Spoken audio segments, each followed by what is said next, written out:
bûcher ce matin, je souhaite que, malgré la pluie, il y ait beaucoup de personnes qui arrivent pour voter. Chacun choisira le candidat de son choix dans la quiétude. Et que nous ne nous battons pas. Il s'agit d'une compétition, que le meilleur gagne.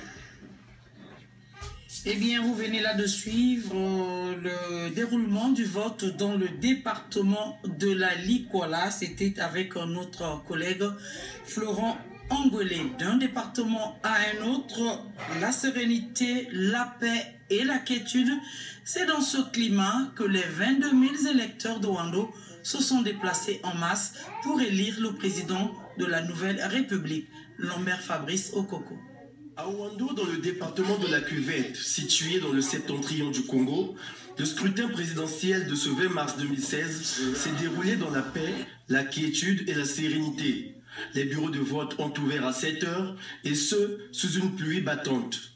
Dans la quasi-totalité des bureaux de vote où nous avons sillonné, toutes les conditions étaient réunies pour le bon déroulement du vote. Les électeurs ont manifesté leur détermination à élire le nouveau président de la nouvelle République qui devra sans nul doute présider aux destinées du Congo en se rendant aux urnes dès les premières heures de la matinée, tel qu'ici, au bureau de vote Émile Véril et celui des 3 présidents. Là, ça va rentrer, là. Ça va rentrer. Sûr, hein? C'est sûr. À voter. Chez nous, dans notre culture, on dit que lorsqu'il y a pluie, il y a bénédiction. Vous avez noté que depuis ce matin, il y a de la pluie. Sans doute, il y a bénédiction. Et le vote se passe dans des conditions excellentes. On ne peut que se féliciter de cette préparation avec l'UNICI du ministère de l'Intérieur et de la décentralisation. Pour ma part, je suis satisfait. Ce vote s'est déroulé sans aucun incident majeur, malgré le temps pluvieux. C'est à 18 heures précises, heure locale, que les bureaux de vote ont fermé les portes. Reste donc à l'organe compétent en la matière de rendre publics les résultats. Restons dans la cuvette, mais cette fois-ci à Bundji. À Bundji, où les populations ont accompli également leur devoir civique. D'après notre reporter Herman Babissa, le tout s'est passé dans de bonnes conditions. Suivant.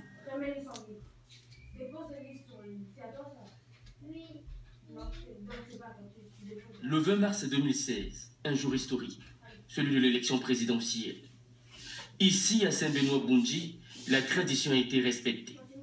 Avant d'aller accomplir leur devoir civique, ce peuple chrétien est d'abord venu rendre grâce au Seigneur. Après ce culte, ces citoyens en âge de voter se sont dirigés vers leurs bureaux de vote respectifs. Le cas de Nadège et Mylène, qui, après avoir retrouvé leur nom sur les listes électorales, ont accompli librement leur droit civique. C'est un droit civique. Autant que Congolaise, il était quand même important de voter le candidat de mon choix.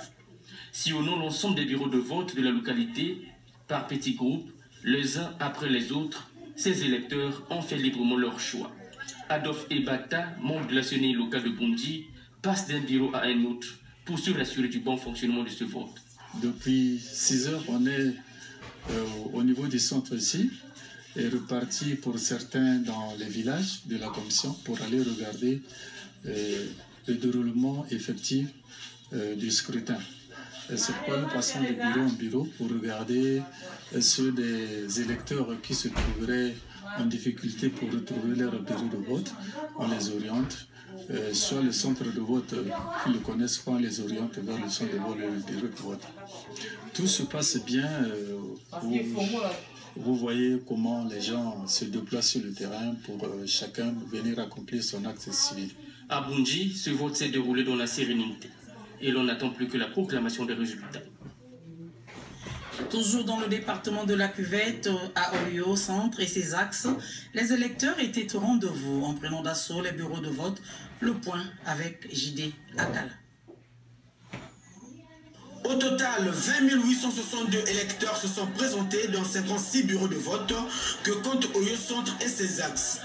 Les bureaux de vote ont ouvert leurs portes à 7 heures. Les observateurs internationaux ont été présents dans tous les bureaux de vote. Les populations ont démontré un intérêt particulier à ce processus. C'est une situation tout à fait particulière parce que je n'ai jamais vu ce niveau de mobilisation et cela me rassure. Ça me permet aussi de comprendre que le message a été compris par l'ensemble de la population.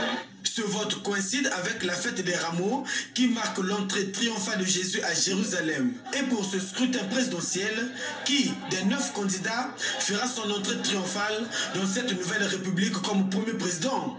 Attendons de voir.